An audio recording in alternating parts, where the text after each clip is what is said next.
Welcome to the Astral Weather Report. I'm Jeremy Gene Wilson with the Light Army, and every 6 days I come on here to share with you the cosmic astrological influences over human behavior so that you can avoid distraction, disruption, confusion, both inside yourself and in your relationships in the outer world, and ultimately leverage this energy to your highest benefit so that you have more focus, more energy, less distraction, more harmony in your relationships, and just a greater sense of fulfillment overall at the end of every day. So for this next 6 days, our theme is accessing resources and resourcefulness through discipline and depth, right? The greatest resource is your experience, your intelligence, your memories, the lessons you've learned. And ultimately, remember that the greatest way to predict your future, we've all heard these cheesy quotes, show me a person's habits and show me how disciplined and consistent they are with those habits. And that trend is your greatest friend. You can predict the future. And so that's one of the biggest lessons you can harvest from this, rather than, which way do I go, George? Mind your breath, mind your step, and you'll be moving in a trajectory toward the life, the business, the outcomes that you want. So a little mental and more emotional forecast for this week. As an entrepreneur, you might feel a little more pressure than normal, maybe some second guessing about not being enough, not knowing enough, maybe you're not worthy enough, you're not capable enough to accomplish what you want. So just be aware of that. As parents, kids are gonna probably demand more independence, more control. And so it's really important, rather than be domineering, be a cop and flex your authority, I'm in charge, I'm the boss, to find ways to improve your influence, your persuasion, to become a little bit more seductive. Now, not manipulation, influence, persuasion, where you have the desires, the wants, the needs of others at the forefront of your leadership and communication strategies. Just as a leader in general this week, doesn't matter if it's in your family, as a team, or with your friends, there's a tendency to want to be more of a police, to be more of a cop than a coach. So just keep that in mind, right? There might be some insecurity, some, a desire to micromanage and control your efforts, where you're going, control your finances. There's this urgent feeling that you need to control everything. And ultimately, the best way to take advantage of this is just show up in grounded authority, right? To be present, to listen, to seem like, internally you've worked through your own shit before you take it to the people that matter the most. Really showing up from more depth, like I said, more experience. What have you learned from the past? What's it taught you?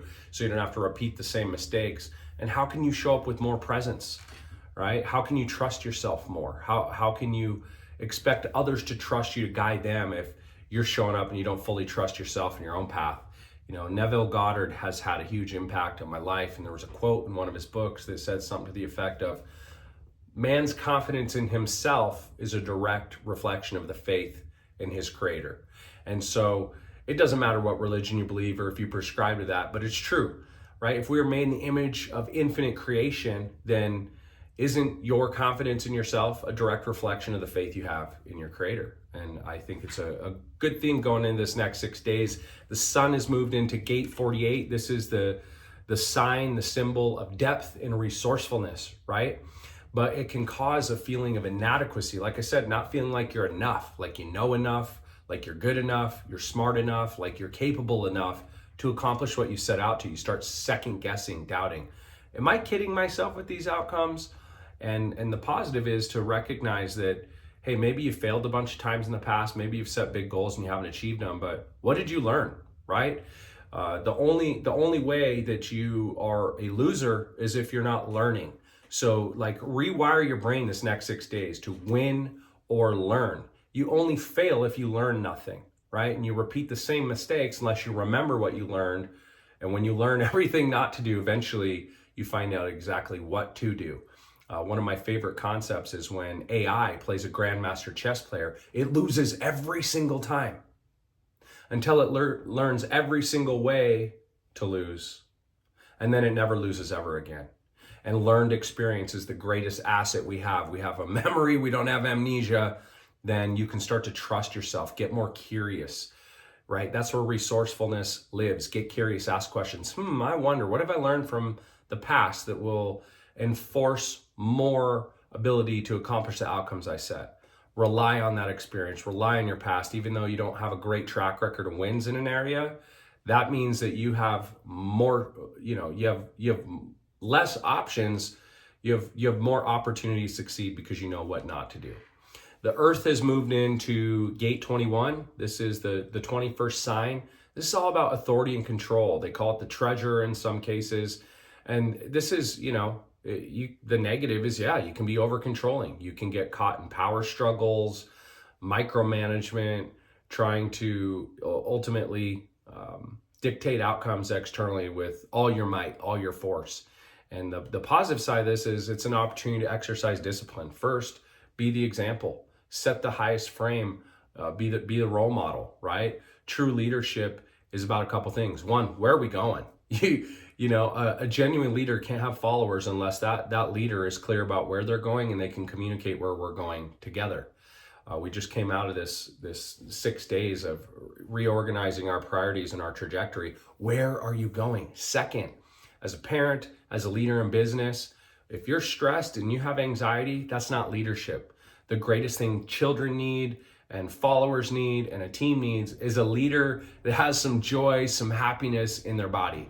Who wants to follow someone to an unhappy place? Your kids aren't going to do what you tell them if they see you as unhappy. So this week, exercise discipline, hold true to your habits, don't veer off course of your trajectory. Oh, look, a squirrel. Stay the course even if you don't feel like it, because balanced authority comes through first and foremost.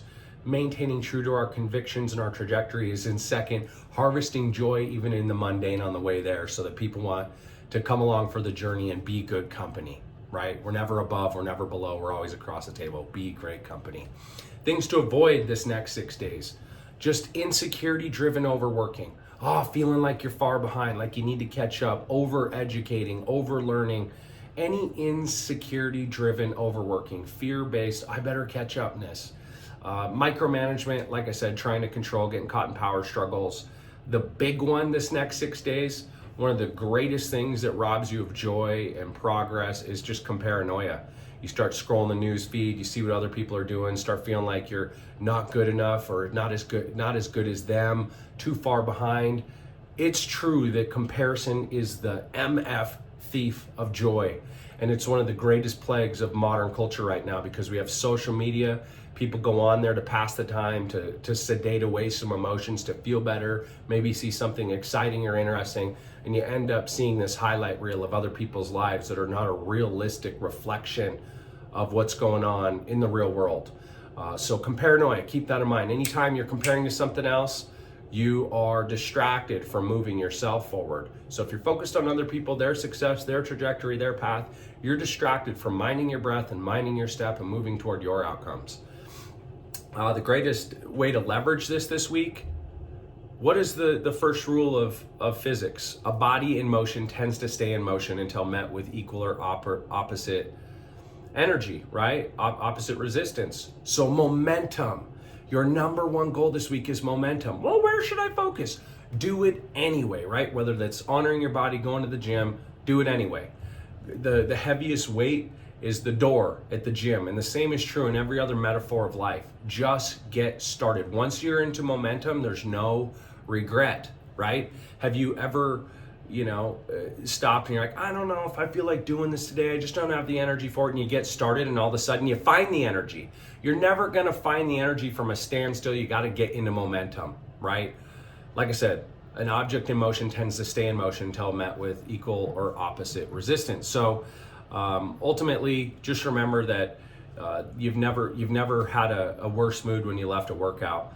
And the same is true with almost any work you do. Last but not least, I'm just going to anchor this and then give you guys some stuff to focus on this week. Trust yourself more, right? Bet on you. God bets on those who bet on themselves. Money follows those that know where they're going, right? The world makes way for the person that knows where they're going. Just act with certainty, mind a breath, mind your step. You don't need to know the final destination. Just trust yourself to keep moving. Every time you stop, you're filled with doubt, paranoia, all those other things over this next 6 days. Do it anyway. Keep yourself in momentum. The greatest way to get the highest return, just build deeper with fewer. Go deeper with the projects that are isolated, will move the needle, will topple the most dominoes. The relationships this week, that you know that you haven't connected with, build deeper with them. You know, have a 20-minute conversation where you go super deep with your spouse, your business partner, your team, your kids. Build deeper with fewer. As my good friend Tom McCarthy says, focus on less and obsess. That's the number one way to get rid of overwhelm, insecurity, inadequacy. Focus on less and obsess. Pick a few core targets, right? One major goal, one resource, one idea, one strategy that can move the ball forward, and do that. Really commit yourself to your daily rituals, your morning routines. Breath is going to become really important this next few days. There's going to be a little more anxiousness in the collective, a little more anxiety in our energy field. And anything you can delegate and enroll and trust shared responsibilities to accomplish the overwhelm, move toward that. And be with the questions. Where are you doubting depth in your own wisdom, your own experience, versus just trusting? Step, breathe. You don't need the whole path. Just take a step forward, breathe. Take a step forward, breathe. And ask yourself, how can I lead with more discipline without trying to control? Ultimately, focus more on influence this week. Be more curious. But before you react, ask yourself a couple more questions, and show up and be for the light for those other people that may be caught in their sauce, lost in the sauce. Remember what you are, infinite love. We'll see you guys in 6 days. In the meantime, shine on.